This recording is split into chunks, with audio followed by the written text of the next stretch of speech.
Hook, did you know that long before medieval castles dotted the English countryside, the land we now call Britain was once ruled by emperors in faraway Rome? Did you know that Roman sandals once pressed into the same damp soil where our feet now tread, and Roman voices echoed across valleys that today are filled with birdsong and sheep? And here's the curious part. Rome came to Britain with force and fire, but it also brought baths filled with warm steam, roads so carefully built that many still lie beneath our highways, and coins that carried the face of distant emperors who never once saw these misty shores. You might think you already know the story. Warriors in shining armour, tribes with painted faces, walls built of stone. But tonight, let us linger more slowly. Instead of battles and dates, imagine the soft hush of a torch flickering in a Roman villa, the hush of rain against a tiled roof, or the weary sigh of a soldier missing home. This is the story of ancient Rome in Britain. Not just the history of conquest, but the tender and quiet history of daily life, of sleep and dreams, of hopes and fears, of children laughing in muddy streets, and of old men wondering whether Rome would ever truly belong here. So, close your eyes, if you wish, or as if you wish. Let us walk together into the mists of the past. The year is 55 BC, and the air is damp with sea salt. A fleet of Roman ships appears on the horizon, sails swollen with wind. But what happens next is not what you expect. Chapter 1. The edge of the world, 55 BC, smelled of iron and rain. Waves rose and fell like the breath of some ancient creature, and seagulls wheeled above with shrill cries, as though they sensed that something strange was about to happen. Far away, across that restless water, the land of Britain lay hidden in mist. To the Romans of Julius Caesar's day, Britain was not just another island. It was the edge of the known world, a place whispered about in taverns, where merchants spoke of tin, wool, and fierce tribes whose bodies were painted in blue woad, like spirits of the forest. Imagine standing on the cliffs of Gaul, what we now call France. It is dawn. The sky is soft grey, the sea below restless. Soldiers gather, their armour catching the faintest glimmers of light. They do not know what lies ahead. Some chew bread with nervous jaws, others murmur prayers to Jupiter, and a few think quietly of their families far away. And then they see it, the white cliffs of Britain, rising like a wall shining pale against the morning mist. To the Romans it must have seemed like a ghostly fortress, silent, waiting. The ships rock as they push forward, sails straining, oars slapping rhythmically against the water. The sea is colder here, harsher than the warm Mediterranean they know. Men shiver, clutching their cloaks. The smell of salt clings to their hair. On the cliffs above, shadowy figures appear. The Britons, their hair wild, their shields painted, their voices carried faintly on the wind. To the Romans they must have seemed both terrifying and memorizing, part human, part myth. Who were these people who lived at the farthest edge of the earth? The first landing is chaos. Roman soldiers leap into the waves, armour dragging them down, shields heavy with seawater. Horses snort and thrash as they are forced from ships into the surf. Arrows whistle from the cliffs, shouts echo. For a moment, the sea itself seems to fight against Rome, and yet, somehow, the Romans press forward. Their discipline holds, their shields lock, their determination refuses to break. They fight their way onto the shore, exhausted but alive. And so, for the first time, Rome has touched the soil of Britain. But here is the surprise. Julius Caesar does not stay. His expedition is brief, more a warning than a conquest. The storms are too fierce, the tribes too stubborn, and the rewards uncertain, After only a short time, Caesar and his men retreat, sailing back across the Channel. And Britain, for now, remains free. Yet the memory lingers. In smoky Roman taverns, men whisper of Britain's strange shores. Children beg their fathers for tales of the painted warriors. Merchants dream of the riches hidden across the sea, and Britain itself, silent, misty, waiting, becomes a kind of unfinished story in the Roman imagination. The sea smelled of iron and rain. It was not the gentle, sunlit sea of the Mediterranean, but something harsher, colder, alive with restless waves. The Romans who stood upon the deck of their wooden ships had never seen such a water before. They were used to golden light playing upon calm harbours, to fishing boats bobbing lazily under blue skies. But here the water was grey, and the sky was grey, and the horizon seemed to blur the two together until the world itself looked like a sheet of dull silver. Imagine it with them. You are a Roman soldier. You have woken before dawn, armour pressed cold against your skin. The bread you chewed for breakfast was hard and tasteless, yet your mouth was too dry to swallow. Your fingers tremble a little, though you try to hide it. The air smells of salt and damp wood, and you hear the constant, endless slap of the oars, the creak of ropes, the muttering of men who are pretending not to be afraid. Somewhere, faint in the distance, the white cliffs are already visible. They rise from the mist like walls built by gods, impossibly tall, impossibly pale. The first sight of Britain. What thoughts fill your mind? Perhaps you wonder if this land is cursed. The sailors whisper of storms that rise from nowhere, of fog that blinds, of tribes who paint their bodies blue and scream like spirits when they fight. Others say that Britain is rich in tin, iron, and slaves, that every risk will be rewarded with gold. But you, standing there with your shield heavy on your arm, do not feel certain. You only feel the shiver of cold, the raw edge of fear. The gulls circle above, crying sharply. They sound almost like laughter. The waves slap against the sides of the ships. The closer you come to the cliffs, the more you see shapes moving along the ridges, figures. Men, waiting, their spears glint in the morning light, and though you cannot hear their words, you feel the vibration of their voices carried on the wind. The Britons are already watching you. And then the order comes. The sails strain. The ships tilt forward, creaking as they fight the tide. Water sprays over the deck, stinging your eyes. You grip your sword. You breathe hard. Your boots slip on the wet planks. And before you can think, before you can even whisper another prayer, the ship grinds to a halt. There is no harbour here. Only waves, rocks, and sand. The soldiers must leap into the surf, their armour dragging them down, their shields swelling with water. Horses thrash as they are forced into the sea, nostrils flaring, eyes rolling in terror. The shouts are deafening, the sound of iron on iron, the crash of waves, the high whistle of arrows raining from above. You stumble. The water is up to your chest. Your shield feels as heavy as stone, differ stone. But the man beside you pushes forward, teeth clenched, and you follow. Together you struggle toward the shore, wave by wave. The Britons rush down the slopes, their bodies gleaming with paint, their hair wild. Their voices are fierce, but there is something otherworldly about them, as though they belong to the land itself, born of its fog and mud and forest.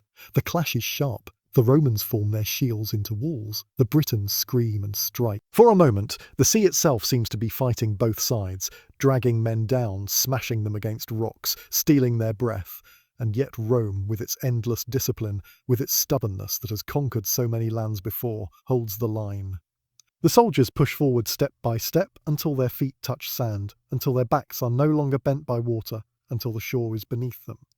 It is not triumph they feel, it is not joy. It is only relief, only the dull throb of exhaustion, only the trembling of muscles and the taste of blood on their tongues. They are wet, cold, weary. And though they stand on Britain's soil for the first time, they do not feel like conquerors. They feel like strangers. The battle drags on.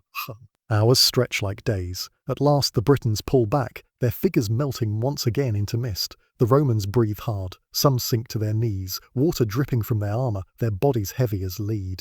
The beach is littered with broken spears, with shields floating in the shallows, with men groaning softly as they clutch their wounds. But still they have done it. Rome has stepped onto the island at the edge of the world. Night falls quickly in this northern land.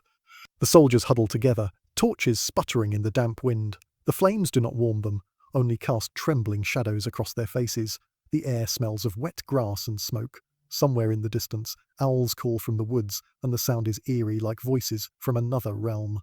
Fawn. You lie awake on the hard ground, cloak pulled around you, staring into the darkness. You wonder what lies beyond those trees, beyond the cliffs. You wonder who these people are, who paint their bodies and fight with such fury. You wonder whether you will ever see home again. And then the sea roars again. The storms come. Fierce winds whip the tents, tearing at ropes, scattering supplies. The ships groan as they are dragged from their moorings. Men shout in panic. The Romans, so powerful on land, are helpless before the wildness of the northern sea. Julius Caesar looks across the waves, his brow furrowed. He knows this land is not ready to be taken, not yet. The storms are too harsh, the tribes too defiant, the reward too uncertain. He makes the decision. The soldiers, weary and battered, will return to Gaul. And so, after only a brief and fragile touch, Rome lets Britain go. The soldiers climb once more into their ships, their armour still wet, their hearts heavy. As the oars strike the water, as the white cliffs fade back into mist, each man carries with him the memory of this strange place, this edge of the world. Back in Rome, the stories spread like wildfire. Children beg to hear of the painted warriors. Merchants whisper of riches across the sea. Poets dream of mist and mystery. Britain becomes more than a place. It becomes a question, a riddle, an unfinished story. And though Caesar retreats, the thought of Britain lingers in the Roman mind. Rome has touched the island once, and one day it will return, but not yet. For now, Britain remains free, sleeping beneath its rain and fog, waiting silently for what is to come. The years passed like clouds drifting across a grey northern sky. After Caesar's fleeting visit, Britain remained shrouded in mist and silence, untouched by the empire's heavy hand. The tribes returned to their valleys and hills, their painted warriors melting once more into the forests, their children playing by rivers as if Rome had been only a passing storm.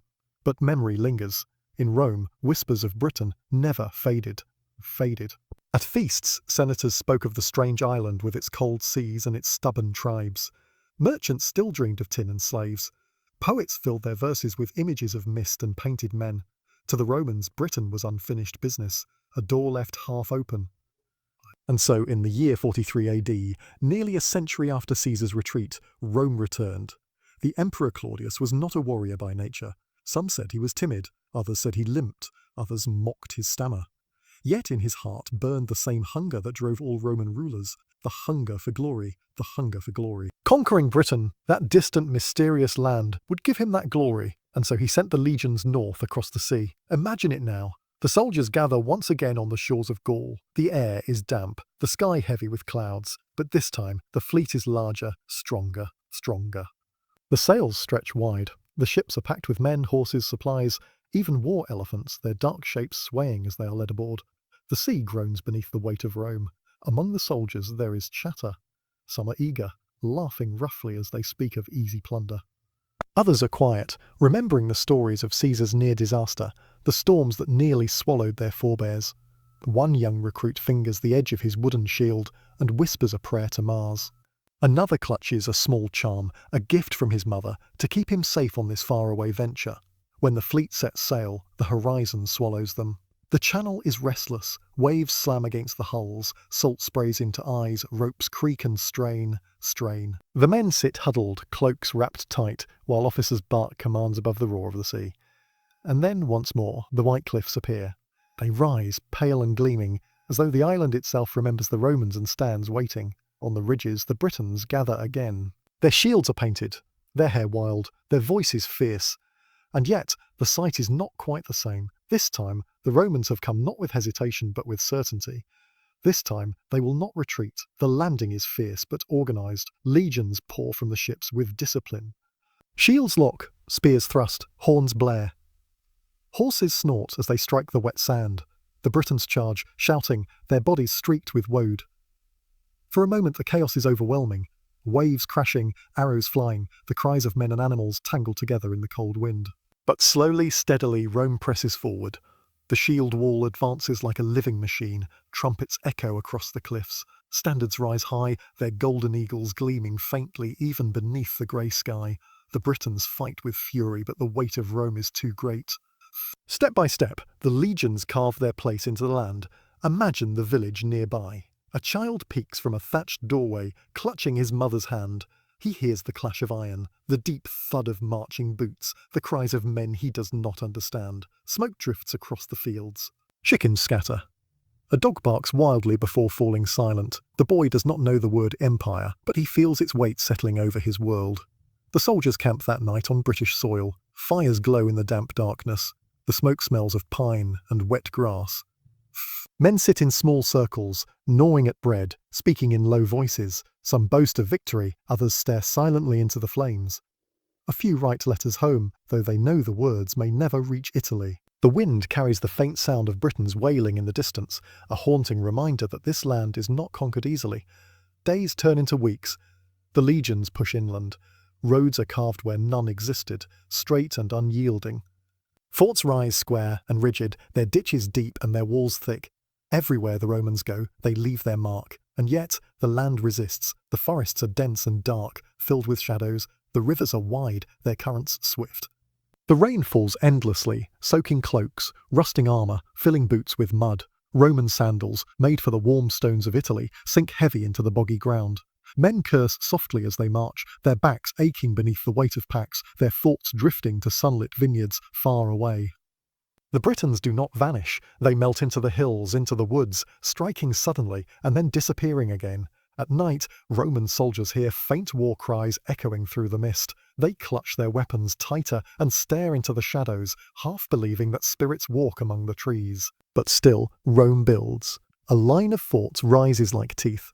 Roads slice through meadows. Markets begin to appear, where Roman merchants trade wine and oil for British grain and hides. A strange blending begins, Latin words mixing with native tongues, Roman coins passing into British hands. And somewhere on a foggy morning, a Roman soldier and a British girl meet eyes in a village market. He offers her bread, she laughs softly, and in that moment, the empire feels less like a war and more like a weaving, thread by thread, two worlds tangled together. Years pass. Claudius himself visits briefly, riding proudly at the head of his troops, bringing with him elephants that terrify the Britons and awe the Romans. For the emperor, the conquest is a triumph. For the soldiers, it is weary duty. For the Britons, it is the beginning of a long, uneasy entanglement with a foreign power. And for the land itself, the hills, the rivers, the mists, it is only another season, another turning of the sky. The grass still grows, the rain still falls, the owls still call in the night. Empires rise and fall, but the earth endures. As the fires burn in Roman camps and smoke curls into the wet evening air, a question lingers quietly, almost like a dream. Will Rome truly hold this island, or will Britain always belong more to its fog, its forests, and its painted warriors than to any emperor across the sea? The morning after the landing was damp and colourless. A thin mist hung over the coastline, blurring the horizon where sea and sky met. The soldiers stirred slowly in their makeshift camp, rising from the hard earth with aching limbs. Cloaks were heavy with dew, armour cold against the skin. The fire pits, left smouldering overnight, gave off a faint scent of wood smoke and ash. A centurion walked the rows, his voice firm but not harsh. He urged the men to rise, to eat, to prepare for the march inland. But the soldiers moved like shadows. Some rubbed their eyes, red from lack of sleep. Others stretched stiff shoulders, groaning softly. A few sat in silence, staring out at the white cliffs as if the land itself might swallow them whole. Breakfast was meagre, a chunk of bread, a strip of dried meat, a sip of sour wine from a leather flask. The taste was rough, but it filled the stomach. One soldier, a young man from Umbria, bit his bread and remembered the soft figs of home, the warm hills dotted with olive trees. He chewed slowly, not to savour, but to fight down the wave of longing that rose in his chest. Horns sounded. The legions gathered. The march began. The sound of iron sandals striking wet soil echoed across the fields. Shields clinked, leather straps creaked, horses snorted. The Roman column stretched for miles, a river of men flowing through a landscape that seemed untouched by time. The countryside was green, yet not gentle. Forests loomed, dark and endless, their trees twisting upward as though clutching the sky. Rivers ran swift and cold, their surfaces glimmering faintly in the pale light. The air smelled of wet leaves and damp earth. Birds called from hidden branches, their cries sharp, unfamiliar to Roman ears. At the edges of the forest, figures sometimes appeared, Britons watching silently, their hair wild, their cloaks made of wool, their eyes sharp as they studied the advancing legion. Children clung to their mothers, peering out from behind stones. Then, as quickly as they appeared, they were gone. The forest swallowed them whole. The march was slow. Mud clung to boots. Rain came and went, sudden and cold. The soldiers cursed softly under their breath, yet discipline held. Step after step, mile after mile, the Roman line pressed deeper into Britain. At night, they built camps, always the same pattern, precise and unchanging. Ditches dug, palisades raised, tents arranged in neat squares, fires lit, smoke drifting upward into the damp sky. The order of Rome imposed upon wild land, and in those camps, life unfolded in small, ordinary ways. A soldier polished his sword, the blade catching the glow of the fire. Another mended a torn cloak with clumsy stitches. Two men shared a joke in low voices, laughter muffled so as not to draw an officer's glare. Someone sang a song from the hills of Italy, soft and wistful, the notes trembling in the cool night air. Further out, in a British village, life too continued. A woman kneaded dough, her hands strong and practised, flour dusting her fingers. Children ran barefoot through the mud, chasing each other, their laughter mingling with the bleating of goats. Old men sat near the fire, murmuring in their native tongue about the strangers who had come across the sea. They spoke of omens, of birds flying in strange patterns, of dreams filled with shadowy figures. At the marketplace, the two worlds brushed against each other. Roman merchants, bold enough to travel with the legions, displayed oil and wine, glass beads and small trinkets. The Britons brought grain, hides, honey and wool. The air was thick with the smell of livestock, wood smoke and damp earth. A Roman soldier might linger at a stall, fingering a carved wooden charm, curious about its meaning. A British child might stare wide-eyed at a coin stamped with the face of a man, the emperor, whose name she did not know. The sounds mingled too. Latin voices calling prices, Celtic words murmuring in reply, laughter, suspicion, curiosity. A rhythm of contact, cautious but undeniable. And in the evenings, when torches burned low and smoke curled into the night, the land itself seemed to hold its breath. The owls called again, soft and haunting. The wind carried the scent of rain. Beneath the surface of conquest and fear, something else was taking root, a strange weaving of lives, Roman and Briton, tangled together like roots beneath the soil. Yet not all was calm. From the hills came sudden raids. Briton warriors would descend like storm winds, shouting with painted faces, their chariots rattling across the fields. The clash was brutal, swift. Then, as suddenly as they came, they vanished back into the forests, leaving Romans shaken, clutching wounds, staring into the darkness where their enemies had disappeared. Still, the road stretched on, straight, unyielding, cutting through meadows and forests alike. The forts rose sturdy and square. The empire's mark pressed deeper into the land. One evening, after a long march, a soldier sat by the fire. His hands were raw, his feet blistered, his body weary. He took out a small wooden tablet and scratched words into the wax with a stylus. A letter for his brother far away in Rome. He wrote of the rain, of the endless mud, of the strange cries of birds he could not name. He wrote of the faces of the Britons, fierce and proud, and he wrote of the feeling, as though he were walking not just through a land, but through a dream. He paused, staring into the flames.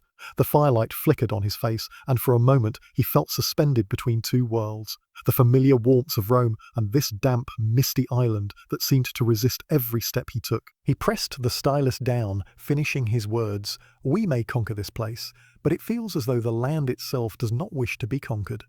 And with that, he set aside the tablet, pulled his cloak tight, and closed his eyes against the sound of rain tapping on the tent above him and the tent above him. Britain slept uneasily that night. So did Rome. The years after the invasion did not pass with thunder, but with rain. It was not in the great battles or the trumpets of victory that Rome secured its hold on Britain. It was in the steady rhythm of shovels in the earth, the clink of hammers on stone, the long line of men laying one straight road after another through forests and fields. The Romans were builders as much as warriors, and in Britain they built. Imagine the first road, Badod, a line carved across the green hills, unnaturally straight, its stones pressed firm into the earth. Soldiers marched upon it, their sandals striking in steady rhythm. Carts creaked as they rolled, carrying supplies from the coast inland.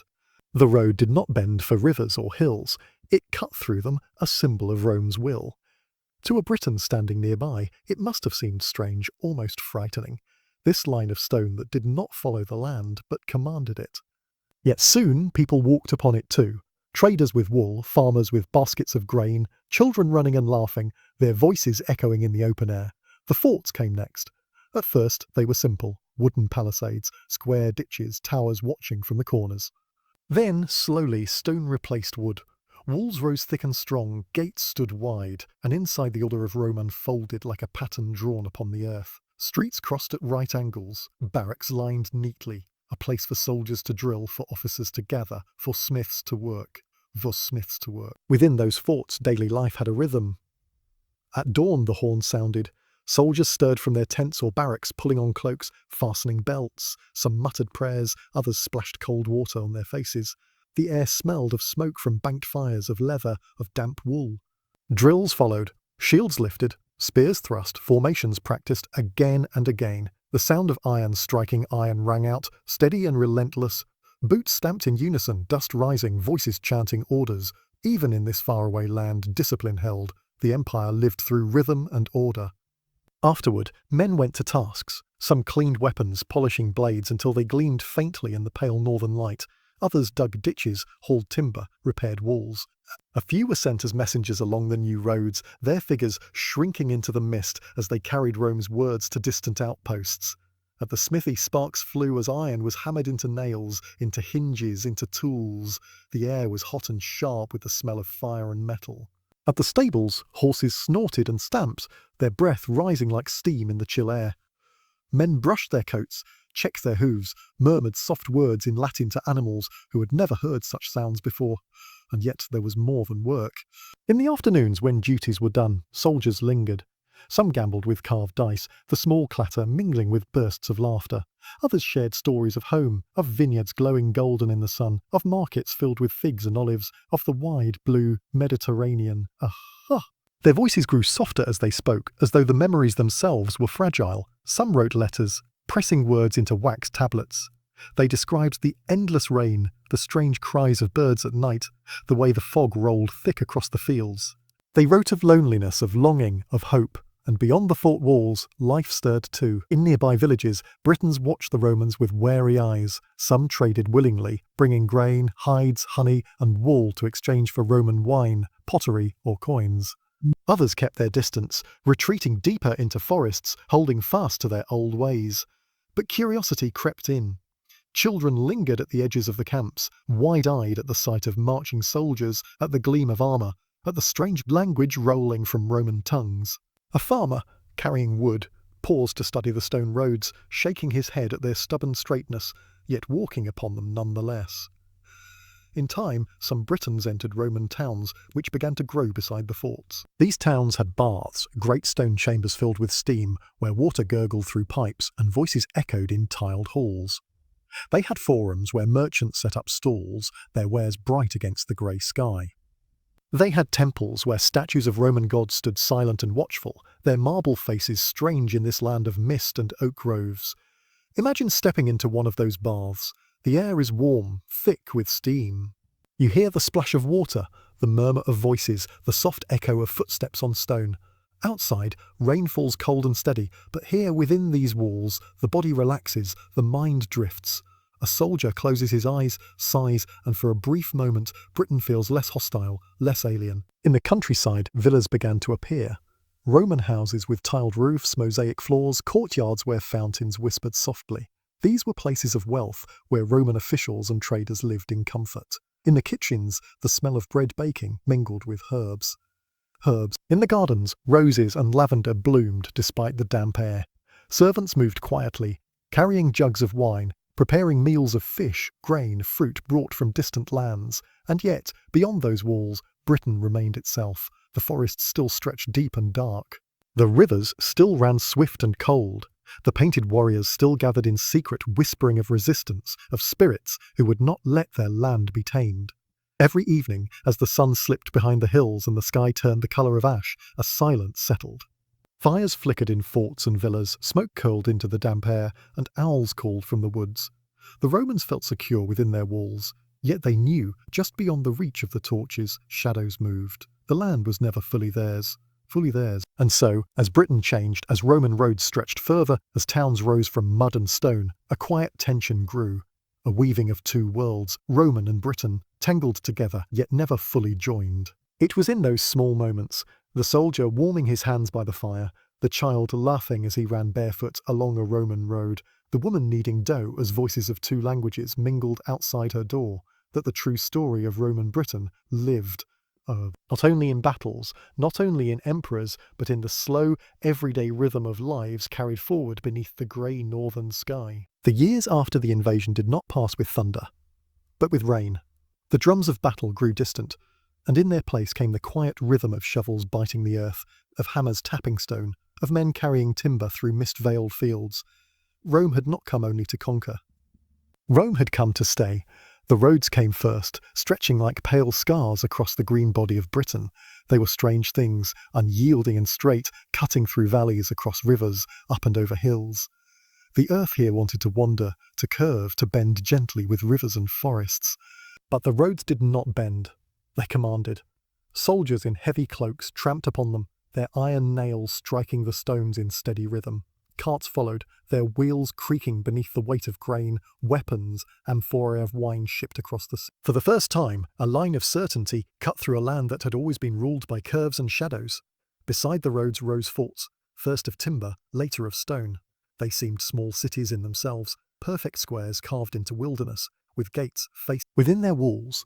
The life of Rome unfolded in miniature. Streets ran straight, barracks lined in neat rows, smoke rising from hearths where men warmed their hands against the endless chill. The smell of wet leather and damp wool clung to everything, but above it drifted sharper scents, iron hammered into blades, horses sweating in their stables, the pungent smoke of fires that never died.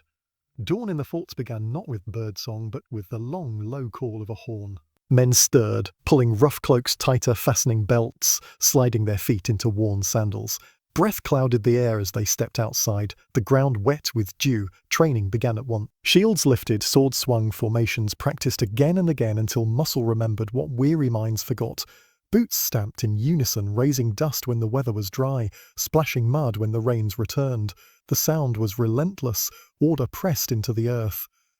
When drills ended, daily tasks began. Some men repaired weapons, polishing blades until they glinted even in Britain's pale light. Others dug new ditches, carried stones, raised walls higher. At the smithy, sparks burst as iron was beaten into nails and hinges. In the stables, horses snorted, their warm breath rising in clouds, their ears twitching at the soft foreign words murmured to calm them. Messengers set out along the new roads, their figures shrinking into mist, carrying the empire's orders across miles of uncertain land. And yet, for all the discipline, life here had softness too.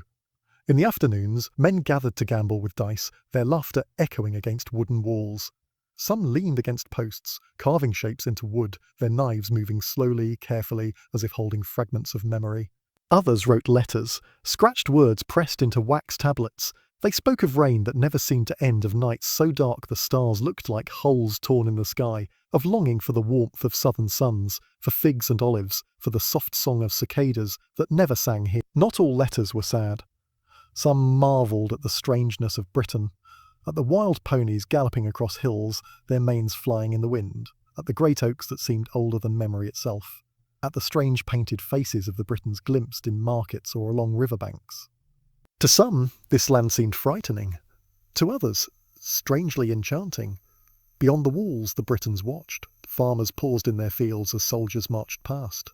Children hid behind their mothers' skirts, wide-eyed at the glint of armour. Traders came cautiously, bringing hides, honey and grain to exchange for Roman coins, pottery or jars of red wine. Curiosity mingled with suspicion. For every man who traded willingly, another turned away, muttering that the strangers had stolen the spirit of the land. Still, the two worlds began to touch. Markets near the forts bustled with voices in two languages. A Roman soldier bartered for a woolen cloak, rubbing the rough fabric between his fingers, grateful for warmth against Britain's endless chill.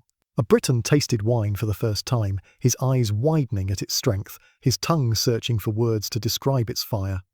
Children darted between stalls, laughing, their small hands reaching for bread, for apples, for trinkets that gleamed faintly in the grey light. In Roman towns, new sights appeared. Bathhouses rose, their tiled halls echoing with footsteps and murmured voices. Outside, rain fell cold and steady, but inside, steam curled through the air, softening faces, relaxing weary limbs. Soldiers closed their eyes, letting warm water ease the ache of drills. Merchants discussed trade beneath dripping arches. Even Britons, cautious at first, ventured inside, stepping into a world that smelled of soap and stone, of warmth and quiet peace. Temples rose too, their marble faces strange in this damp land. Statues of Jupiter and Mars stared sternly from pedestals, their white eyes seeming to glow in torchlight. Priests chanted in Latin, their voices rising and falling as incense curled upward, mingling with the scent of wet earth drifting in from outside. To the Britons, these gods seemed cold, distant, yet powerful. Some bent their heads respectfully. Others whispered of their own spirits, of groves where trees spoke, of rivers that remembered. And then there were the villas, country houses where Roman officials and wealthy traders lived. They rose like islands of another world, with red-tiled roofs, painted walls, mosaic floors where patterns of dolphins, vines and stars shimmered beneath lamplight. In their gardens, herbs and flowers grew, lavender and rosemary brushing against hands as women passed. Kitchens filled with the smell of bread baking, of meats roasting, of honey dripping thick and golden. In courtyards, fountains whispered their soft music, a comfort in the damp silence of Britain. Yet even here, Britain could not be forgotten. Beyond the villa walls stretched fields where Britain farmers worked, bending low over earth that had fed them for generations. Forests pressed close, their shadows deep and restless. At night the howls of wolves carried faintly on the wind, reminding all who listened that Rome had not tamed everything. Not yet. As seasons passed, festivals marked the turning of time. Romans lit lamps for Saturnalia, their laughter spilling from doorways as dice rattled and songs rose. Britons gathered in their own rites, dancing around fires, painting their faces, calling on ancient gods of earth and sky. Sometimes from afar, Romans watched with fascination as flames leapt high, as voices rose wild in languages they did not know. Sometimes Britons peered at Roman feasts, at lamps glowing gold against dark nights, at music plucked from foreign strings. Curiosity lingered on both sides, even when fear remained.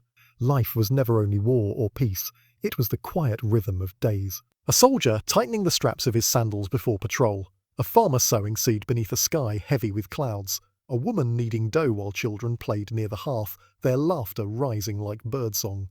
A trader counting coins, their metallic clink echoing in a small dim stall. A priest lifting incense as mist drifted through temple doors. At sunset, silence often fell across the land.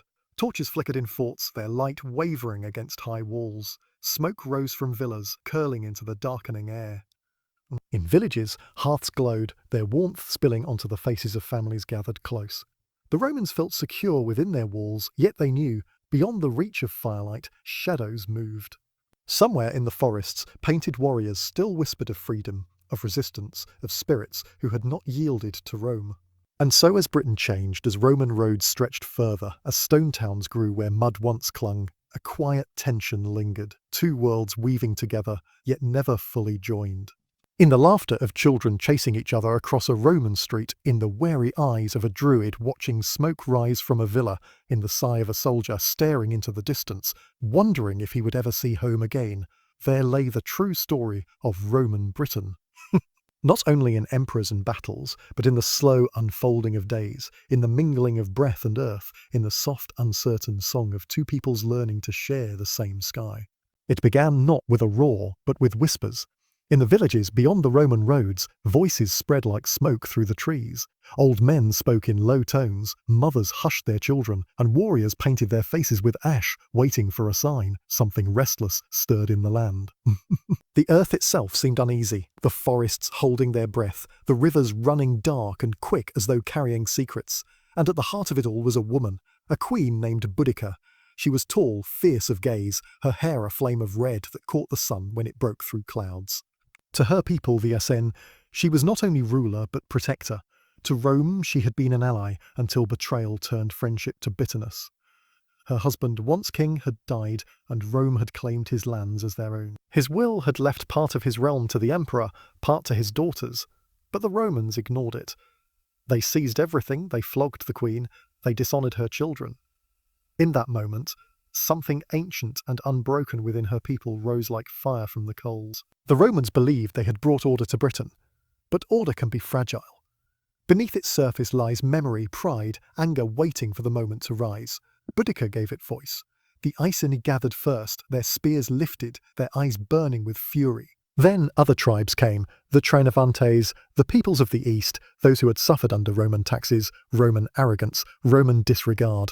One by one, their fires joined into a single flame until it spread wide enough to light the night. The Romans slept in their forts, secure behind stone and timber. They did not hear the rising storm until it was upon them. The first to fall was Camulodunum, the Roman colony, a proud town with a shining temple to the Emperor Claudius. To the Romans, it was a symbol of civilization planted in wild soil. To the Britons, it was an insult, a foreign shrine standing where their ancestors had walked free. Imagine the dawn when the Iceni came. The mist lay heavy on the fields, muffling the sound of hoofbeats, of footsteps. Then, suddenly the silence broke. Shouts rose like thunder, drums pounded, horns blared through the fog. Warriors rushed forward, their painted faces streaked with sweat, their hair streaming wild. The townsfolk ran in panic. Doors slammed. Children cried. Merchants clutched their wares. But the storm was too great. The temple, proud and high, became a trap. Romans fled into its halls, praying to marble gods, while outside the Britons set fire to the walls. Flames licked the stone, smoke curled into the sky, screams rose as the roof gave way. The temple of Claudius fell, its ashes carried by the wind. From there, the fire spread. London, small then, yet growing swiftly as a Roman hub, was next. Merchants had gathered by the river, ships bringing goods from across the sea. But when word came that the rebels approached, fear spread faster than flame. Some fled downriver, others clung to hope that the legions would arrive in time. They did not. The Britons swept through, burning houses, markets, wharves.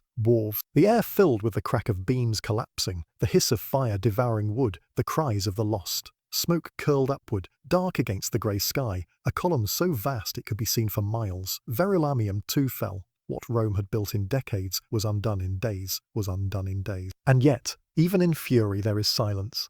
Imagine walking through the ruins after the fire.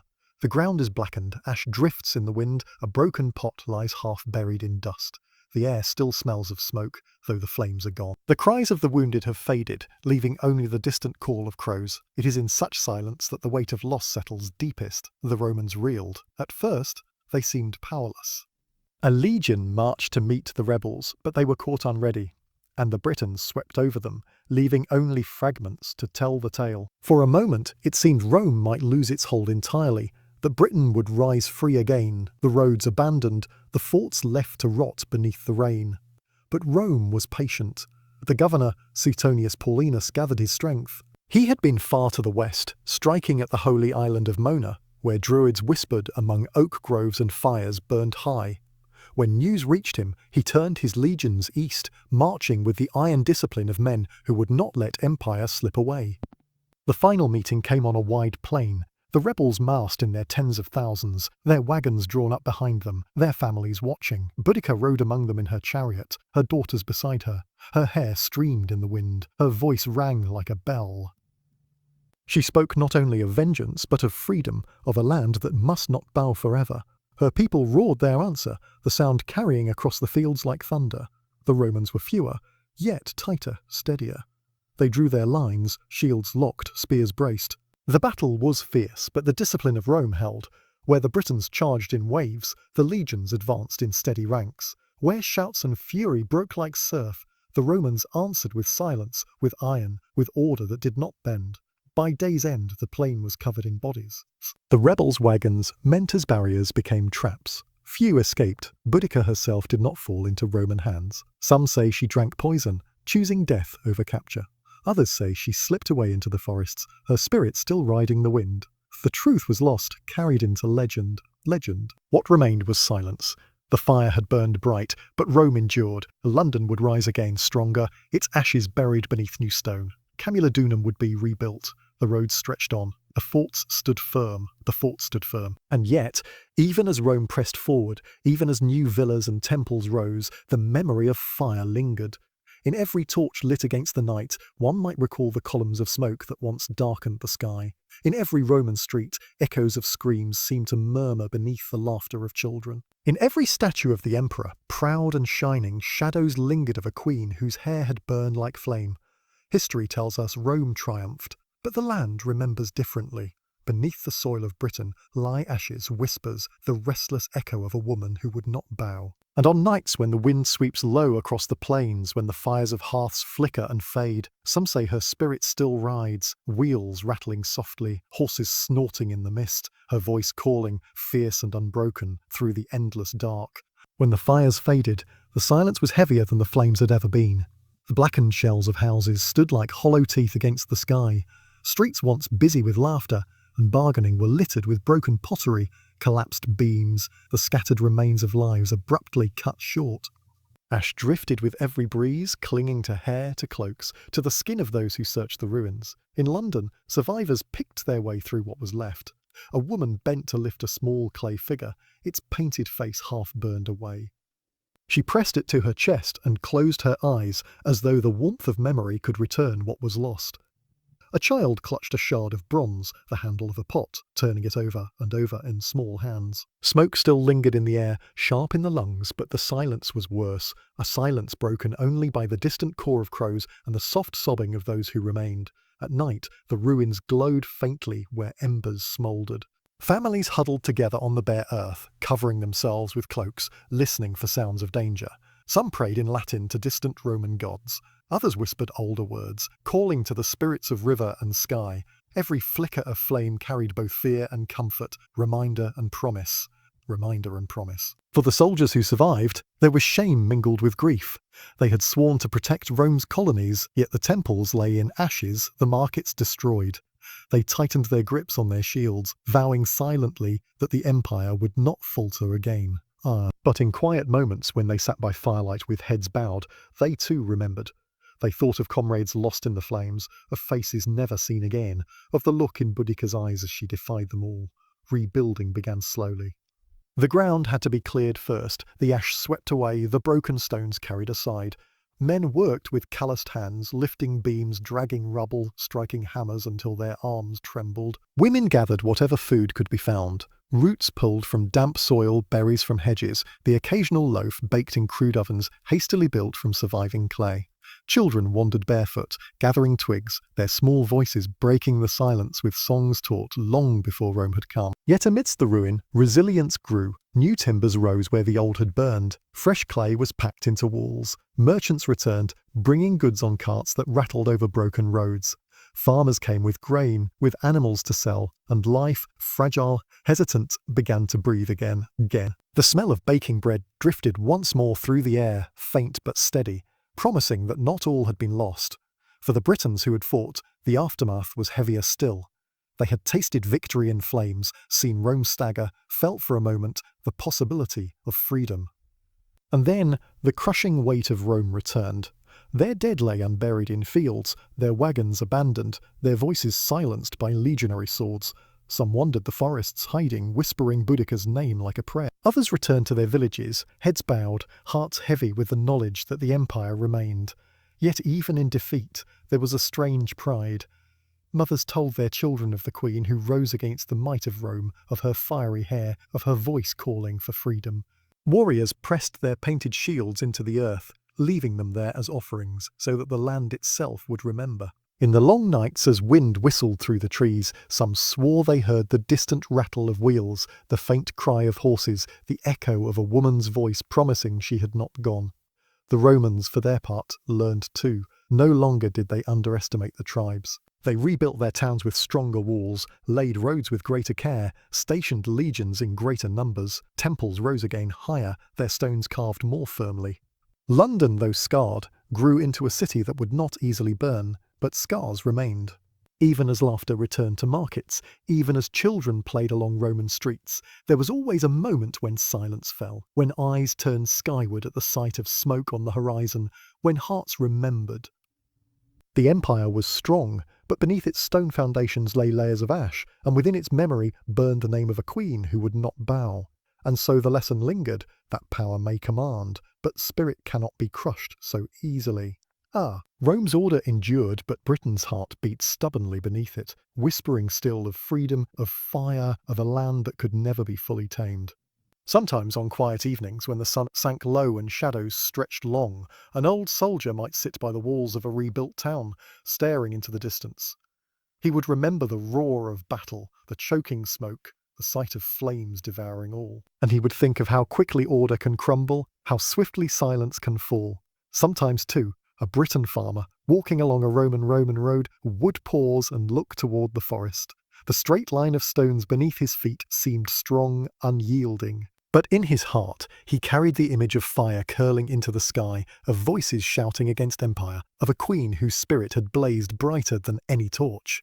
He would nod to himself, quietly, and then continue walking, his steps steady, his thoughts full of both sorrow and pride. The land remembered, the rivers, the trees, the stones themselves, they held the memory of fire. And though Rome pressed forward, though villas and baths and markets grew, beneath it all lay a quiet reminder that even the greatest empire must listen to the whispers of the earth, for they never fade.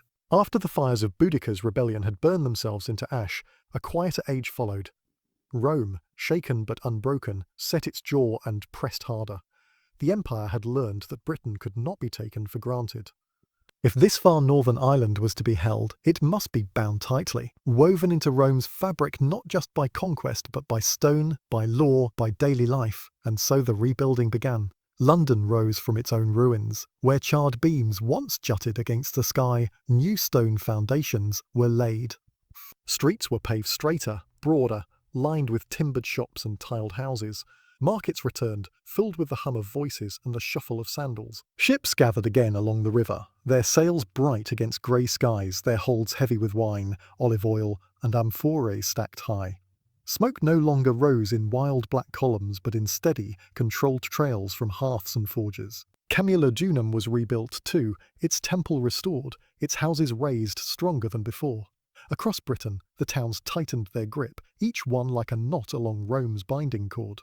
Verulamium, Cirencester, York, and others began to grow, small at first but steady, each with its grid of streets, its forum for gathering, its bathhouse where steam curled soft and warm against stone walls. Life within these towns took on the rhythms of Rome. At dawn, shutters opened and merchants set out their wares. Coarse cloth dyed with earthy colours, baskets of apples, jars of honey. The smell of fresh bread drifted from ovens, mingling with the sharper scent of fish brought from rivers and coasts. Coins clinked in purses, and children ran laughing through the streets, chasing one another past stalls where potters turned clay into bowls, lamps, and jugs. At the baths, water flowed once more through pipes of lead, filling pools that reflected torchlight in wavering patterns. Soldiers bathed their weary limbs, merchants spoke in hushed tones about ships and prices. Britons hesitated at the threshold and then stepped inside, curious to feel the warmth and hear the echoes of foreign voices in stone halls. Steam softened the hard lines of faces, and for a brief time all were simply human, washed by the same water. In the countryside, villas spread across the landscape. Their red-tiled roofs rose above fields where slaves and labourers worked.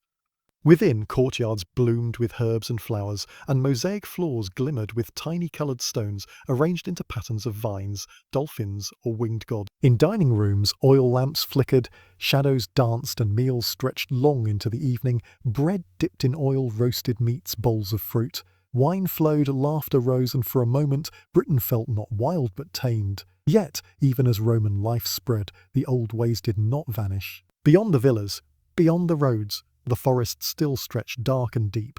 In villages far from towns, Britons still painted their faces for festivals, still whispered to oak trees, still laid offerings at rivers. They traded with Rome, they learned its tongue, but in the quiet of night they told stories of Boudica, of ancestors who had walked free beneath the stars. Sometimes these worlds touched gently. A Roman trader might marry a Briton woman, their children speaking both languages, playing in courtyards and running barefoot through fields. A Briton craftsman might carve wood for Roman villas, shaping furniture with skill handed down through generations. A Roman soldier, lonely and far from home, might find comfort in the simple songs of a village hearth, but sometimes the touch was uneasy. Taxes weighed heavy, demanded in coin that farmers struggled to find. Roman law seemed strange, cold, too rigid for those who lived by seasons and kinship.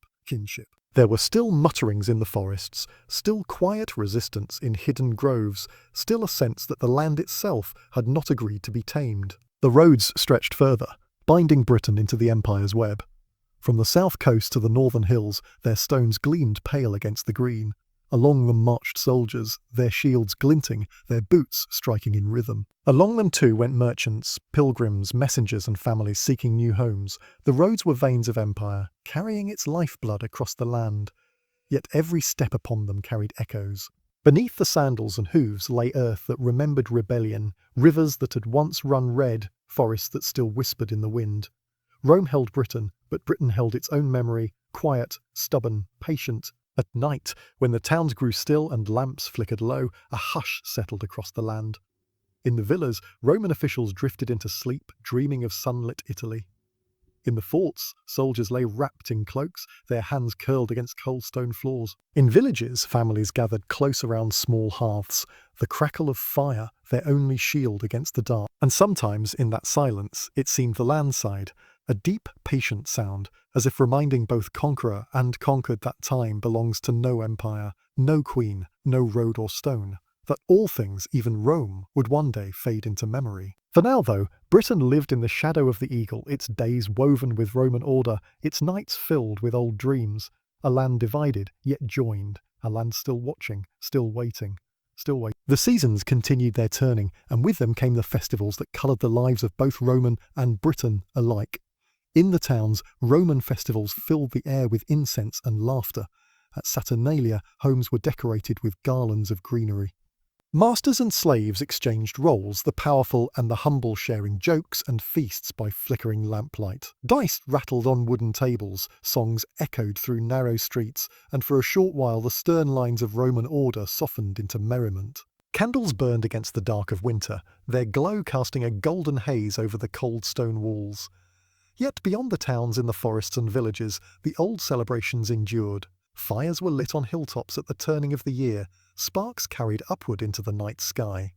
Villagers danced in circles, hands joined, feet stamping against the earth.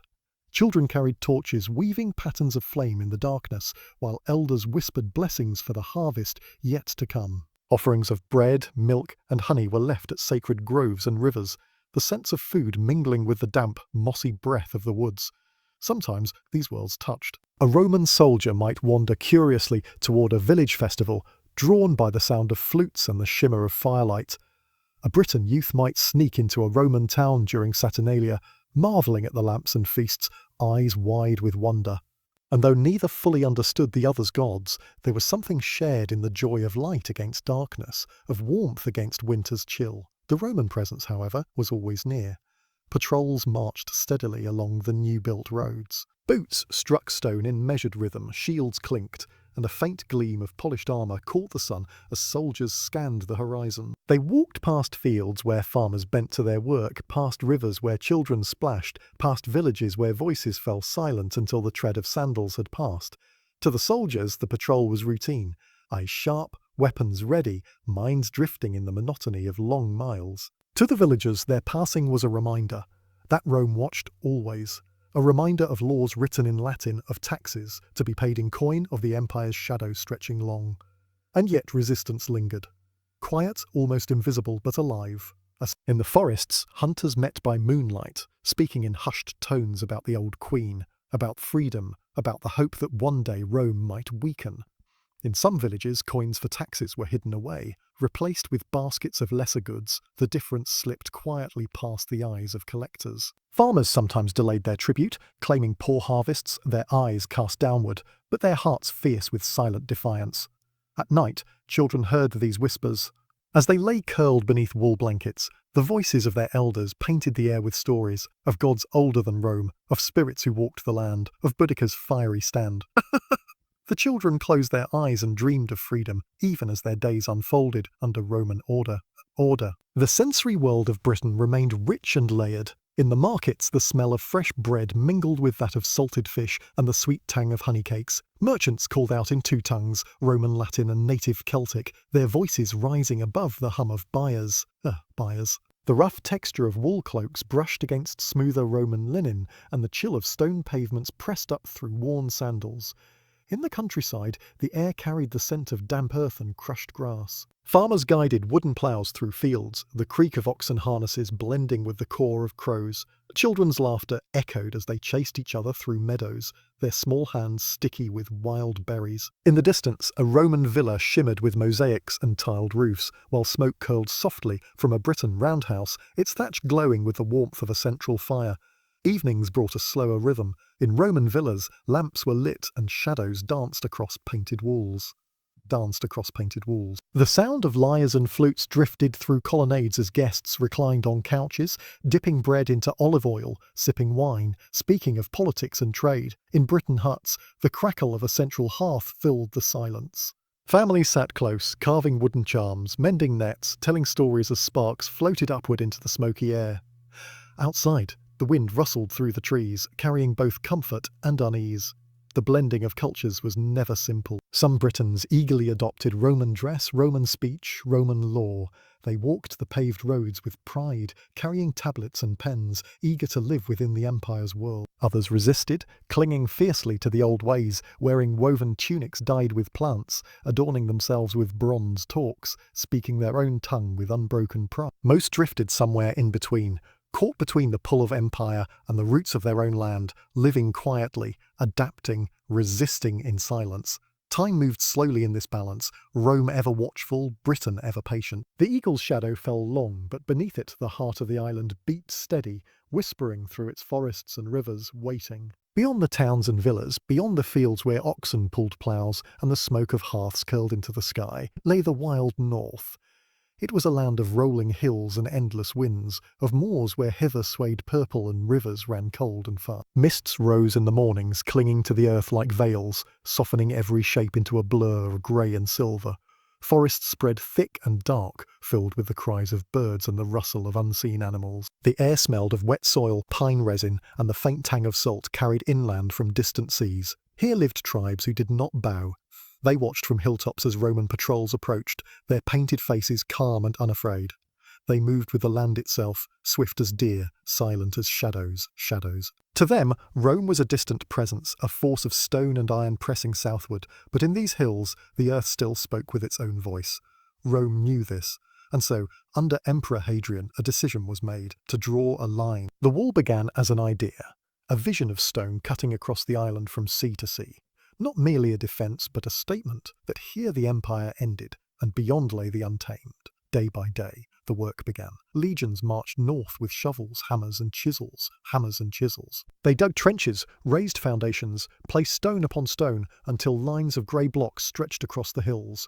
The sound of iron striking rock echoed through the valleys, mingling with the calls of crows and the sigh of the wind. Camps rose along the line, fires glowing at night as soldiers rested, their faces weary, their hands raw. Slowly the wall grew.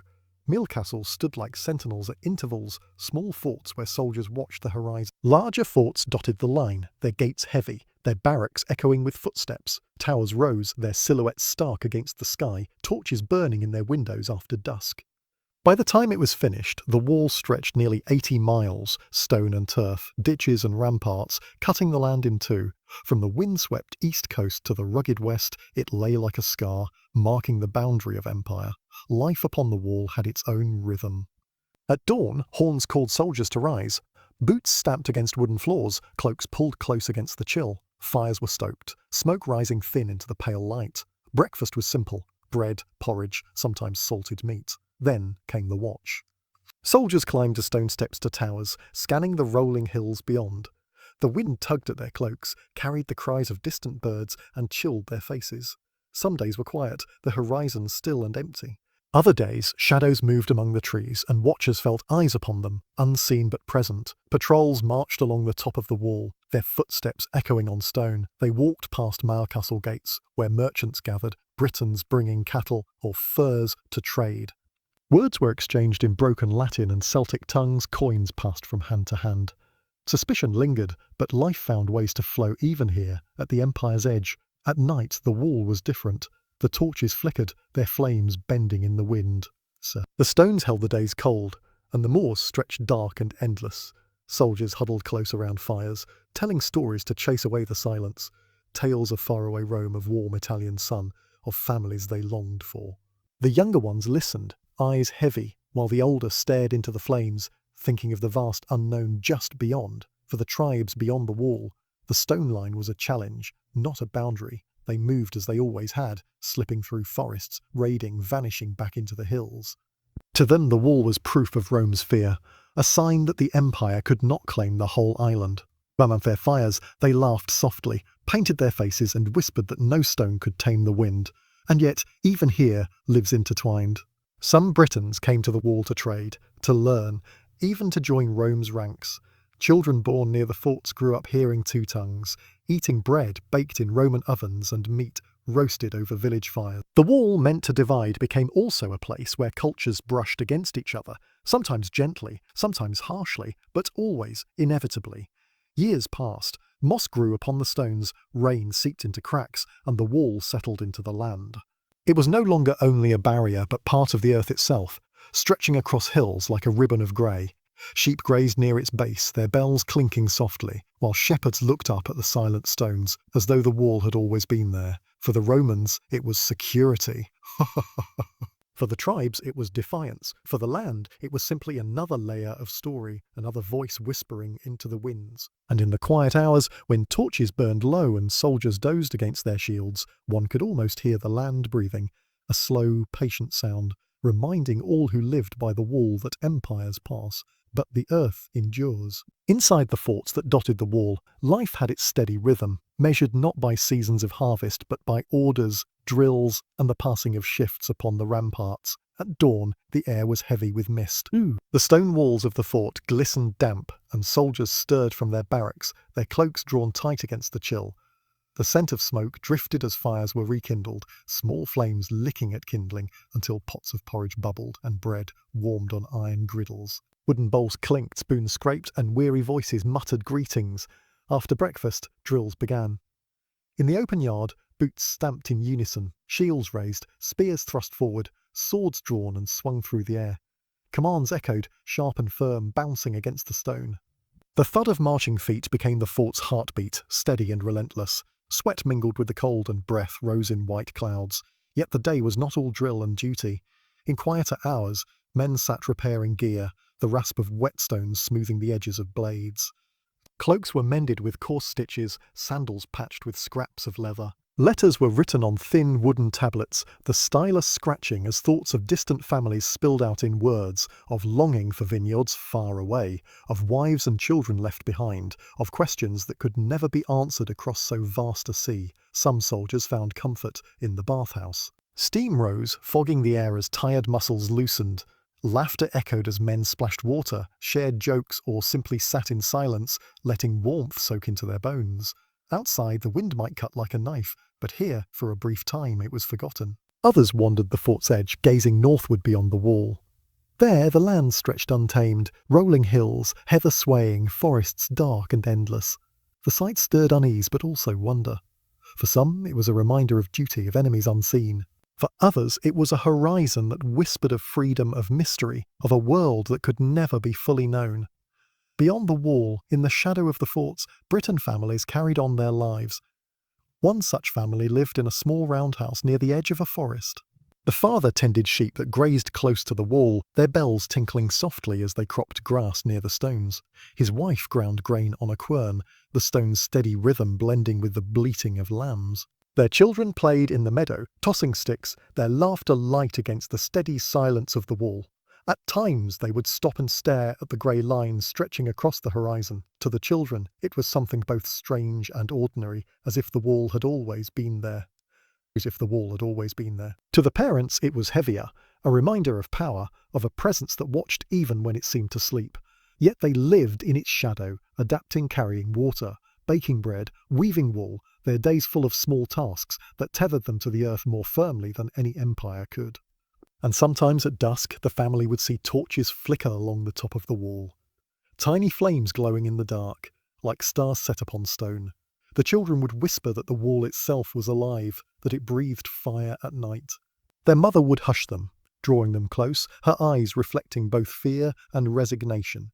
The father would stand quietly, gazing, his face unreadable, then turn back toward the house, the smell of wood smoke already drifting from its low doorway. Inside the fort, as darkness deepened, a soldier sat alone in his barrack room. He leaned against cold stone, cloak wrapped tightly, eyes on a small lamp whose flame danced gently. His thoughts drifted far from the frontier, to fields of olives under Italian sun, to a mother's kitchen, to the laughter of friends long gone. The silence pressed in around him, broken only by the muffled sound of a comrade shifting in sleep, the creak of timber, the faint call of an owl outside. Loneliness weighed on him like the armour he carried each day. He had sworn loyalty to the eagle, had marched across seas and mountains, had built this wall stone by stone. Yet sometimes, as he looked into the night, he wondered if the empire's reach was worth the distance from all he loved. He wondered if Rome itself remembered those who stood at its edges, guarding a horizon that stretched into endless dark. The lamp flickered lower. He closed his eyes, letting the hum of the wind become a lullaby. The wall stood firm, but his dreams carried him home, to warmth, to vineyards, to a place where no wall divided man from land. Outside, the torches swayed, their flames bending in the night air. The wall lay silent, heavy, a ribbon of stone drawn across the earth. Yet beneath its shadow, life continued, soldiers keeping watch, families tending flocks, tribes whispering in the forests. And above it all, the stars shimmered, ancient and patient, indifferent to stone and empire alike. The wall was a line of division, but beyond it, across much of Britain, Rome's presence was woven into the fabric of life like threads in a great tapestry. From town to town, the empire stretched its hand, and for a time the island seemed to breathe in rhythm with Rome. The roads were the clearest sign. Straight as arrows, they cut across valleys and hills, laid with layers of stone, gravel and sand, their surfaces hard beneath countless boots and wagon wheels. Along them moved soldiers in gleaming armour, merchants with carts piled high, pilgrims bound for distant temples, and families seeking new homes. The roads hummed with movement, with purpose, with the ceaseless energy of an empire in motion. On quiet mornings, mist clung low to the ground, softening the outlines of milestones carved with Latin letters. The sound of iron-rimmed wheels rattled through the silence, followed by the gentle clop of hooves and the murmured voices of travellers. Birds rose from hedgerows as processions passed, and the scent of damp earth mixed with that of leather, sweat, and the faint tang of wine sloshing in amphorae. At the roadside, inns welcomed weary travellers. Smoke curled from chimneys, bread baked on stone hearths, and rooms echoed with the mingled voices of many tongues. Inside, soldiers shared benches with merchants, their laughter filling the air, while serving girls carried platters of roasted meat and steaming stew. By firelight, strangers became companions, and the vastness of empire seemed, for a few hours, to narrow into the warmth of a single hearth. The towns grew busier, forums filled with chatter, the clang of smiths echoed from forges, and bathhouses steamed with the breath of many bodies. Market stalls displayed baskets of apples and pears, pots of honey, cloth dyed in rich hues, and jewellery that shimmered faintly in the sun. Coins changed hands, the clink of bronze and silver weaving into the air like a steady rhythm. In villas scattered across the countryside, life seemed comfortable, almost elegant. Courtyards opened onto gardens where herbs grew fragrant, and the gentle splash of fountains soothed the day. Floors glittered with mosaics, each tiny stone fitted with care into patterns of vines, dolphins, or heroic scenes. Dining rooms echoed with laughter as guests reclined on couches, sipping wine, breaking bread, speaking of trade, of politics, of the empire's endless reach. Yet outside the villa walls, the old ways continued. In villages of round houses, smoke drifted from thatched roofs, and families sat close around hearth fires. Meals were simple, porridge thickened with barley, bread baked on flat stones, stews of roots and greens. Children ran barefoot through the fields, their laughter carrying on the wind, while elders sat weaving baskets or mending tools, telling old stories of gods and spirits who had guarded the land long before Rome had come. There were moments of blending too. Roman officials attended village feasts, curious of local customs. Britons visited towns, bringing wool, cattle, or crafted goods to trade. Some learned Latin words, others wore Roman tunics, their old talks resting still upon their necks as quiet reminders of who they were. But beneath the blending, quiet tension always lingered. Taxes weighed heavily, demanded in coins many farmers did not have. Collectors walked the roads, their presence enough to still laughter, to draw tight lines upon brows. Soldiers kept watch, their armour flashing like sunlight on water, their discipline a reminder that Rome's order was not gentle but enforced. And in the forests, whispers persisted, that the land did not belong to Rome, that the gods of oak and river still stirred. That the spirits of the past, of warriors, of queens, had not faded but waited. Farmers spoke of strange dreams, of feeling eyes upon them as they worked the soil, of hearing voices in the wind. And always beneath the hum of daily life, there was a faint sense that the peace was not unbroken, but fragile, a thin skin stretched over something deeper. At night, the towns quieted. The lamps were lit, their glow soft and golden against stone. The streets emptied, the last footsteps fading. From villas, the faint sound of a flute might drift across the countryside, mingling with the low hum of insects in the grass. For villages, the crackle of fires carried into the dark, along with the murmur of voices telling tales. Above it all, the stars shone, indifferent to empire and rebellion alike, and beneath them, Britain lived on, prosperous, orderly, yet always restless. A land both Roman and not Roman, bound by roads and mosaics, yet whispering in its soil that it remained its own. A feast, first in the heart of a villa, The dining room was bright with lamplight, shadows flickering across mosaics that showed dolphins leaping in eternal arcs, their bodies forever caught in blue stone waves. Cushions were spread along the couches, and guests reclined at ease, their laughter spilling like wine into the air. Servants moved silently, placing platters of roasted boar, bowls of olives, and honey cakes fragrant with spice. Amphorae tilted, red wine flowing into silver cups, its scent warm and rich. Outside the doors night pressed close, carrying the faint hum of crickets, but within time seemed suspended. A conversation turned from the harvest to the emperor's decrees, from the fortunes of trade to the beauty of a newly arrived mosaic. Laughter rose at a jest, then softened into murmurs as someone recalled a story of the rebellion, of fires seen in the distance years ago. For a moment, silence lingered, a hush in which even the flames seemed to still, before the music of a flute began, carrying the evening gently onward. Elsewhere, far from mosaics and silver, the countryside pulsed with the rhythm of the harvest.